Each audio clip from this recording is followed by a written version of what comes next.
బ్రతకకూడదని చెప్పింది శాస్త్రం.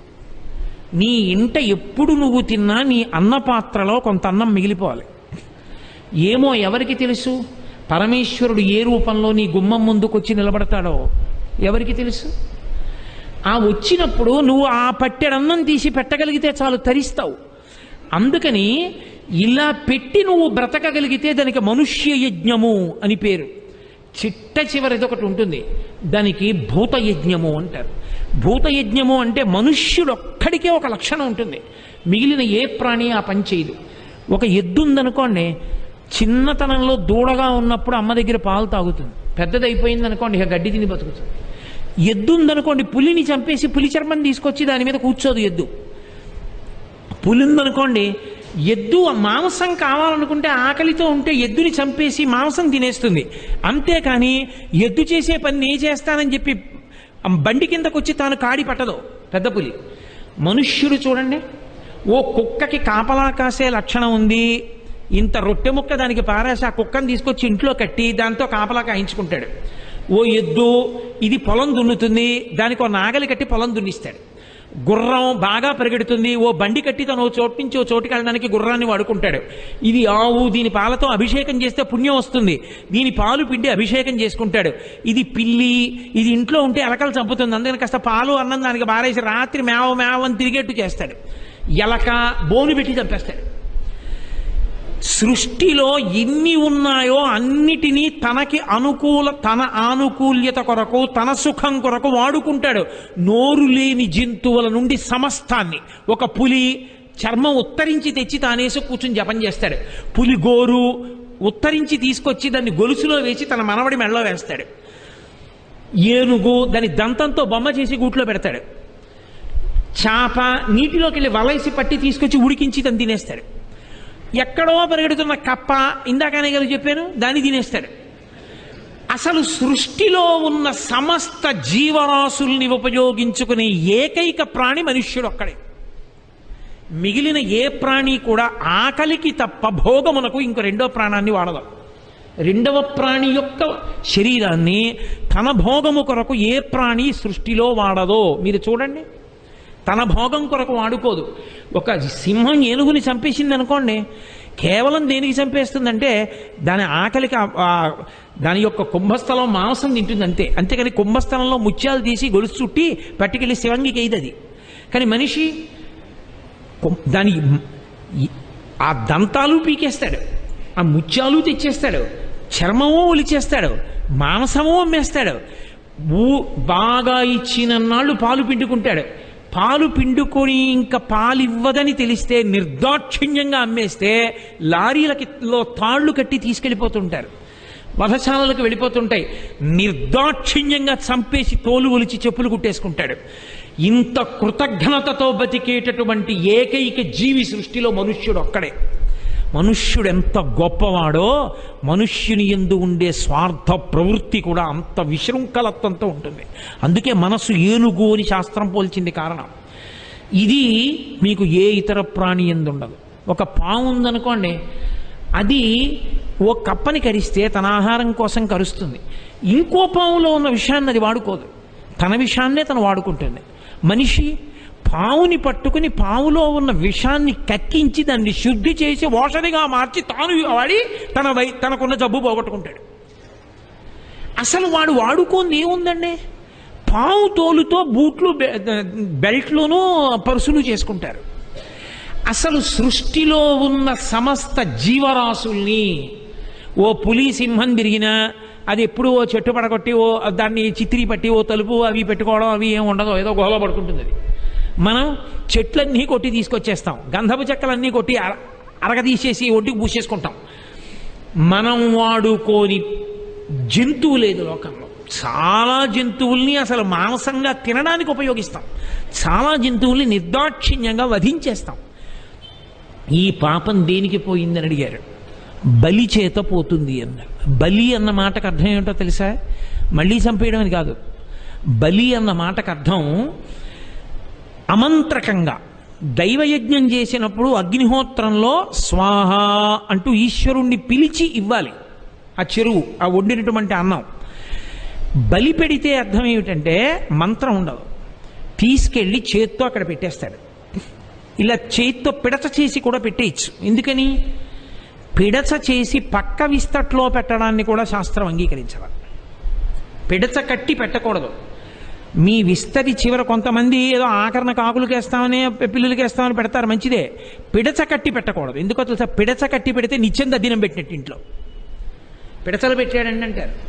కాస్త అన్నం వేళ్లతో ఎత్తి పెట్టాలంతే విస్తరి చివర. అది కూడా అసలు అలా అక్కర్లేదు. నీ విస్తట్లో వడ్డించిన దాన్ని తీసి అలా ఏం పెట్టక్కర్లేదు. ఇల్లు నీది, ఇంటి యజమానివి నువ్వు. నీ ఇంట వ్యవస్థ ఉండాలి. కొంత అన్నం అలా మిగలాలంతే. నువ్వు అన్నం తిన్నావు, కాసేపు వెళ్ళి నిలబడి చూడాలి. ఏదో ఒక ప్రాణి కనపడుతుంది ఆకలితో. ఆకలి లేని ప్రాణి ఉండదు. ఏదో ఒక ప్రాణి, అది పంది కావచ్చు, నీకు అనవసరం. నీ ఇంట 4 దానిమ్మ పళ్ళు ఉన్నాయి, నువ్వే తినక్కర్లేదు. ఒక్క దానిమ్మ పండు అలా పడేస్తే ఆ పంది దానిమ్మ పండు తినేసేటప్పుడు పొందేటటువంటి ఆనందం చూడాలి. నేను ఇలా అన్నానని మీరు మరోలా అనుకోకండి, సోత్కర్షగా చెప్తున్నాడు వీళ్ళని అనుకోకండి. మా ఇంటి దగ్గర పందులు తిరుగుతుంటాయి, నేను మామిడి పళ్ళు వేస్తుంటాను వాటికి.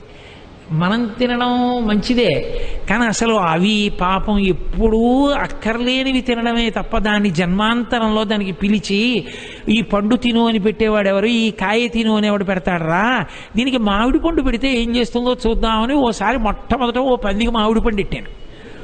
పెడితే అది ఇంత పెద్ద మామిడి పండు. ఆ పెట్టేది ఏదో దిక్కుమాల మామిడి పండు పెట్టడం నాకు ఇష్టం లేదు. పెద్ద బంగిరిపిల్లి మామిడి పండు పెట్టాను.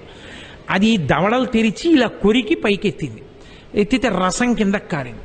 నేను తెల్లబోయాను. ఎక్కడో తెలుసా అండి, అది అలా ఎత్తి పట్టుకుని పరిగెత్తింది. పరిగెత్తి ఒక ప్లాస్టిక్ కవర్ ఒకటి కింద పడిపోయి ఉంటే ఆ కవర్ దగ్గరికి వెళ్ళి పట్టుకుని తింది. ఆ రసం అంతా కవర్ మీద పడింది, నాలుకతో నాకేసింది. తర్వాత అంటే రసం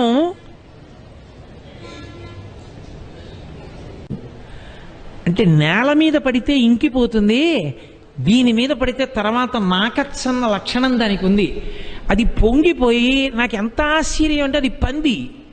అది తల ఎత్తి మేడ మీదకి గ్రిల్లోకి నన్ను చూసింది ఇలాగా, ఇంకా ఏమైనా వేస్తావా అన్నట్లుగా.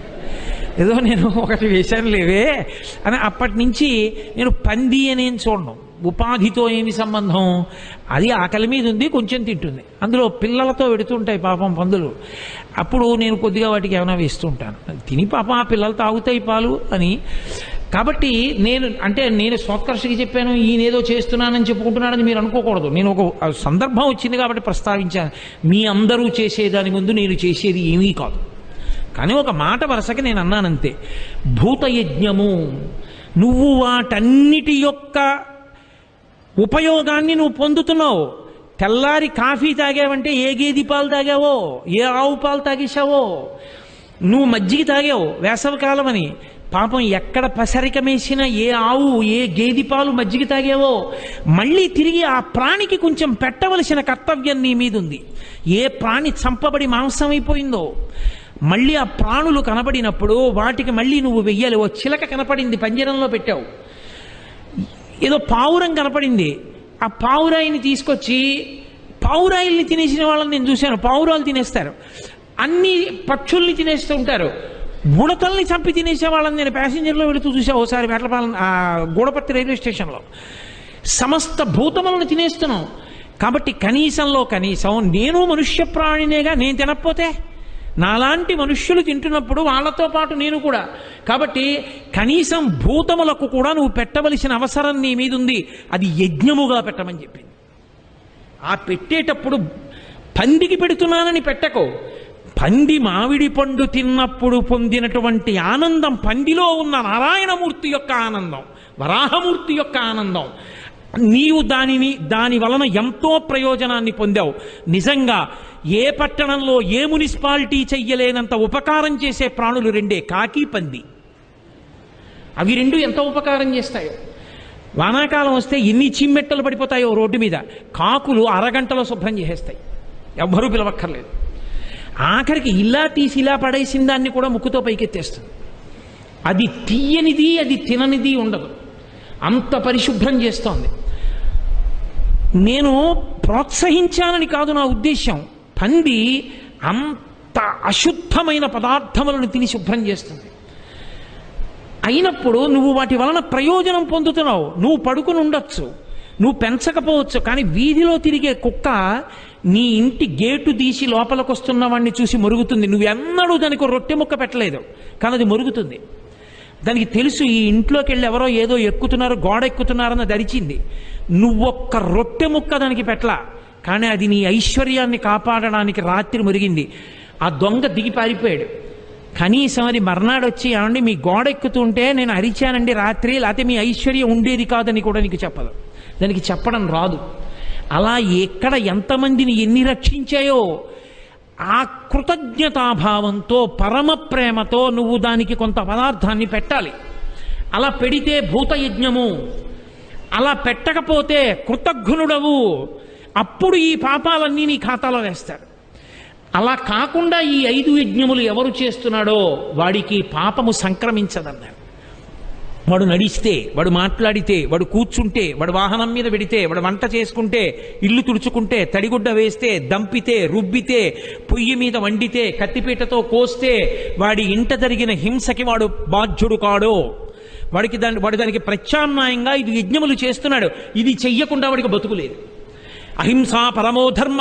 అసలు నువ్వు హింస చేయకూడదన్నారనుకోండి, ఎలా బతుకుతారు? ఎలా కుదురుతుంది? కాబట్టి సనాతన ధర్మమునందు అహింస ప్రథమం పుష్పం, మొదటి పుష్పం ఇది అన్నప్పుడు భావన దేని చేత? ఈ పువ్వు నిరంతరం విష్ణువుని పూజిస్తూ ఉంటుంది, ఎప్పుడూ విష్ణువుకి దగ్గరైపోతుంటావు. ఎందుకని? నీ బాధ ఏదో అది దానిలోని బాధ. అరే నేను ఉపకారం పొందాను, వాటి వల్ల నేనేం ఉత్తినే పెట్టట్లేదు, ఎంతో ఉపకారం పొందింది మనుష్య జాతి వాటి వల్ల. కాబట్టి నేను వాటికి మళ్ళీ తిరిగి కొంత ఇవ్వవలసి ఉంది, నా కర్తవ్యం ఉంది, దానికి పెట్టవలసిన కర్తవ్యం, అందుకు పెడుతున్నాను. ఈ భావన నీకు కలిగిన నాడు నిష్కారణంగా నువ్వు చెనకలేవు ఏ ప్రాణిని. అది కాయిక హింస. అయితే శాస్త్రంలో గొప్పతనం ఎక్కడుందంటే సనాతన ధర్మంలో ధర్మమునకు హింసని అంగీకరించారు. ధర్మమునకు హింస అంటే ప్రభుత్వం అనేక హత్యలు చేసినటువంటి ఒక వ్యక్తిని పట్టుకుని కారాగారంలో పెట్టింది. ఇప్పుడు ప్రభుత్వానికి తప్పు వచ్చిందా? వాడిని కారాగారంలో పెట్టింది, కొట్టింది. తప్ప ప్రభుత్వాన్ని ఏమీ తప్పు లేదు. ఎందుకని అంటే వాడిని విడిచిపెట్టేస్తే అయ్యో పాపం అలా కొట్టేస్తే ఎలాగండి అన్నారనుకోండి, ఈ లోకం ఎలా బతుకుతుంది? కాబట్టి ఆయన్ని తీసుకెళ్లి కారాగారంలో పెట్టినా 4 దెబ్బలు కొట్టినా తప్పే లేదు. న్యాయమూర్తి ఉన్నాడు, ఆఖరి ఊపిరి ఆగిపోయే వరకు ఉరి తీయండి అని రాశాడు శాసనం, తీర్పు. ఇప్పుడు ఆయనకి మనిషిని చంపించిన పాపం వస్తుందా? రాదు. తలారి వాణ్ణి ఉరి తీశాడు, పాపం వచ్చిందా? రాదు. యుద్ధభూమిలో దేశ సరిహద్దుల యందు సైనికులు నిలబడ్డారు, ఇతర దేశముల వాళ్ళు చొరబడుతున్నప్పుడు తుపాకులతో కాల్చి చంపేశారు. అప్పుడు వాళ్ళకి పాపం వస్తుందా? రాదు. శాస్త్రం అంగీకరించాలా ఇవి పాపాలని, ఇవి పాపములు కావు అని చెప్పిందంతే. నీ దేశ రక్షణ నీ కర్తవ్యం. బలహీనుడైన వాణ్ణి రక్షించడానికి క్షత్రియుడు యుద్ధభూమిలో చచ్చిపోతే వీరస్వర్గం ఇచ్చారు. అందుకే తప్ప నా మతం కొరకు అని ఇతర మతం వాళ్ళని చంపమని మాత్రం చెప్పలేదు. నా ధర్మము కొరకు, నా ధర్మము కోసం, నా దేశం కోసం, నా దేశాన్ని నేను రక్షించుకోవాలి. అందుకని అన్య దేశాల దాడుల నుంచి రక్షించాడు. బలహీనుణ్ణి రక్షించడానికి బలహీనుడు పూనుకున్నాడు. ధర్మం అంది శాస్త్రం.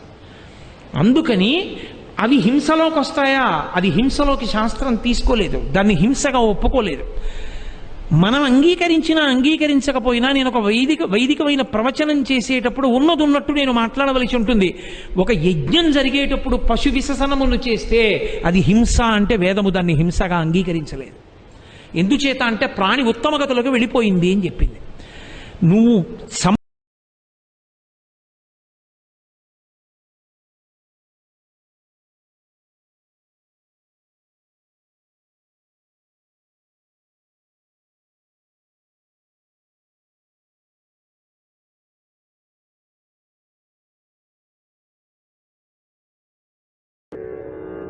Oh